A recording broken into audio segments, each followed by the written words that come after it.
Budget nga kiniyuran. Maayong adlaw kanimo DJ Sam. Ingon man sa mga tigtanaw nga maoy maghatag sa ilang advice din hinako. Unda mabasa pud nimo ning ako ang istorya. Dako gid kaayo ning problema sa ako DJ Sam ug diri gyud in taon magbase kung unsa man ang akong mamahimong desisyon. Tawagan na lang ko sa pangalang Miss Virgo. 28 anyos ko DJ Sam ug taga Davao City. Naaman gud ko'y fiancé. Naila na ako ni siya sa social media pero nakita jud nako nga desidido siyang pakaslan ko DJ Sam. Edara na siya. 38 anyos na ug duna na siya'y maayong trabaho.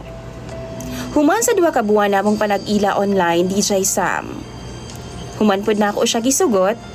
Nakipagkita siya sa ako sa personal. Tawagod na lang nato siya sa pangalang Ed. Sa tinuod lang DJ Sam, medyo red flag sa ako ang unang meet up pa lang namo. Ako na dayon ang iyang gipabayad sa katunga sa among bill. Like, siya gyud ang niingon DJ Sam. I mean, willing man ko nga mo offer. Wa man ko'y plan nga magpalibre gyud sa iyaha. O kang bisan kinsa man nga lalaki DJ Sam. Pero lain lang gyud kayo sa akong parte DJ Sam. Nga isagpa gyud halos sa ako nga ako ang mubayad sa akong gi-order. Ako ang mubayad sa ako ang gikaon. As in DJ Sam, iyahag yung gipalain ang akong order o iyahang order. Giingnan gyud niya ang waiter nga ilahi-lahi daw amua. Ako ang nagbayad sa ako ug siya pod ang nagbayad sa iyaha. Kabaw ka DJ Sam, medyo nalain ko ato nga time. Pero since sweet man siya pag uli namo pinaagi sa chat, ginaisip na lang pud nako nga basin ana gid siya nga klase nga pagkatao. Basin kinahanglan nga isa pud na sa mga butang nga dawato nako kang Ed. Nagdugay gyud ang among relasyon na DJ Sam. Miabot gyud mig 2 ka tuig. Ug ato gihapon ang among setup every time nga magkita og mangaon mi sa gawas. Usahay gani no ako na ang manglibre sa iyaha. Pero siya, wala siya'y initiative nga ingon ana. One time, nagsabot ming duha nga mag-lodge. Actually, ihagi ng hunahuna DJ Sam. Pero ana pa siya, naabo daw ko'y kwarta. Kay librihon daw na ako siya. Like, Siya ang nagkahuna-huna ana, tapos ako may pabayron? Naisip na ako DJ Sam, imposible man pod nga wa siya'y kwarta. Kay naaman siya'y nindot nga trabaho. Ingon bitaw siya, 40,000 daw ang iyang sweldo. Tapos minyo na po ang iyang mga mangho DJ Sam. Wa na siya'y inahan. Iyahang papa na lang nga senior pero imposible po nga mahurot ang iyang sweldo, diba? Tuod man DJ Sam na dayon jud mig lodge. Medyo baba kaayo ang akong moral ni adto nga time. Kay ako man ang nagbayad.